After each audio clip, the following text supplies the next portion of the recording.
welcome back to Colonist Channel 3. Today we have breaking news of a proclamation issued by King George III. Let's take it to CJ, who is live in Georgia. Hello, I'm live on the scene of the proclamation. King George III has just recently issued this proclamation following Britain's accusation of French territory. This proclamation has forbid all settlement west of Appalachian Mountains. Also, St. Mary's River is to be set as Georgia's southern boundary. Back to you, Hope. Thanks, CJ. And here we have a colonist and his thoughts on the proclamation. Hi, what do you think about the recent proclamation from King George III? We had just settled, now we are being forced back to the eastern side of the mountains. We feel we have won the rights of this land following the French and Indian War. Thanks for joining us on Colonist Channel 3. We'll see you tomorrow night. Strong, unified British Empire is good for all. Are you kidding? British taxation is taking our property, our money, and goods. Those taxes are due to the French and Indian War, which was fought to protect the colonies. Many colonists have fought in the French and Indian War. Why need to tax us? We've done our part. The colonies would be weak without Britain. There's no way our colonies would even be represented. The parliament's too far. The colonies are profiting from trade with England. You're the reason for all the violence, riots, and deaths. Colonists are British subjects. They should have British law. When patriots win over loyalists. You mean if patriots win over loyalists, but we all know that won't happen. But we're back once again on Colonist Channel 3. We have just issued the first written plan of the government of the United States called the Articles of Confederation. And it seems this article is ordered for no legislator and no court system. Are we sure that's right? That's what it says. Oh, okay. It seems also this article is accounting for little to no power. How do you run the state with no legislature and no power?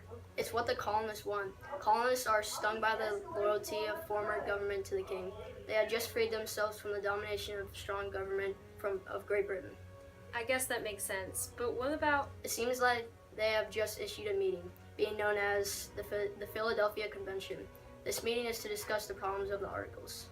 Yeah, see, I told you there'd be problems with this. Looks like that's all we have for time for. Join us again tomorrow on Colonist Channel 3.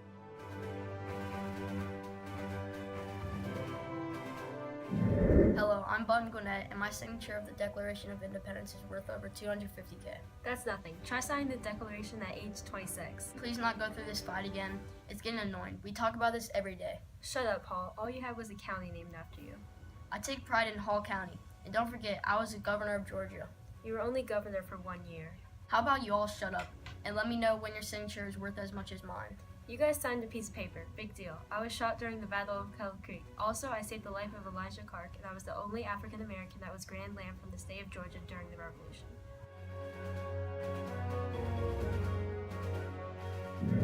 Kids, come here. What do you want? I hear you failed your math test. Oh yeah, about that. You're grounded. No meetings with your friends. I'm closing your credit card account. If you do something like this again, your mom is going to handle the punishment. We all know I'm the nicer parent. Okay, is that it? No, also your cousins are coming. You must take care of them for a week, and I don't care if you don't like them. But Dad, a teenager shouldn't have to do that. It isn't fair.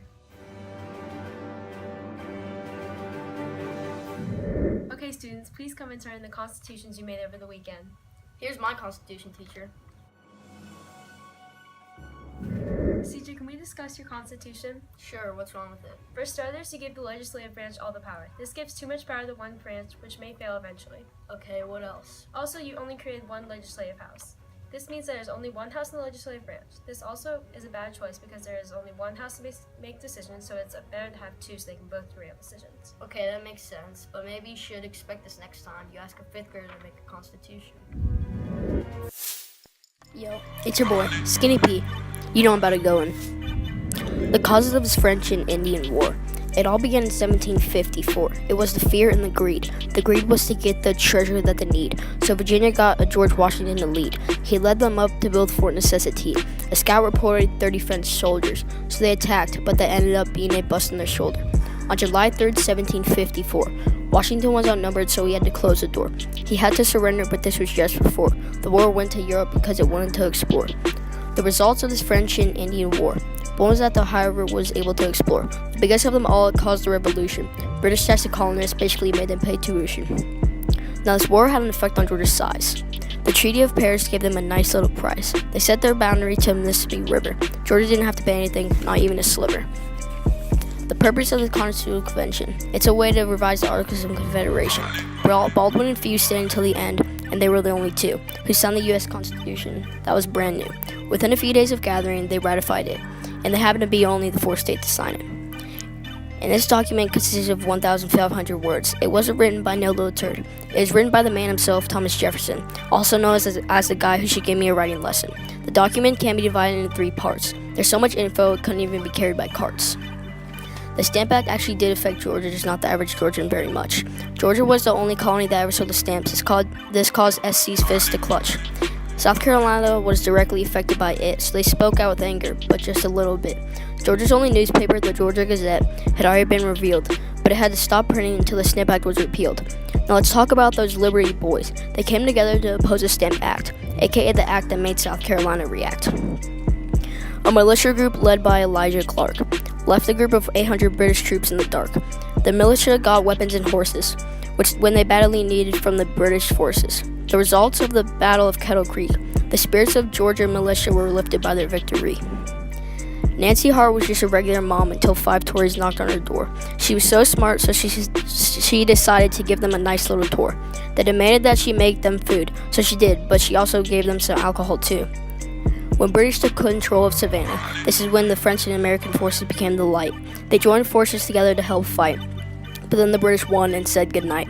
600 men were wounded, and 1,000 American men died. The governor was selected by the legislature, aka the Constitutional Convention. The first selection was a Salzburger named John Truellen. Yo, that was your boy, Skinny P. I hope you guys enjoyed my rap, and don't forget to like and subscribe to my new SoundCloud account.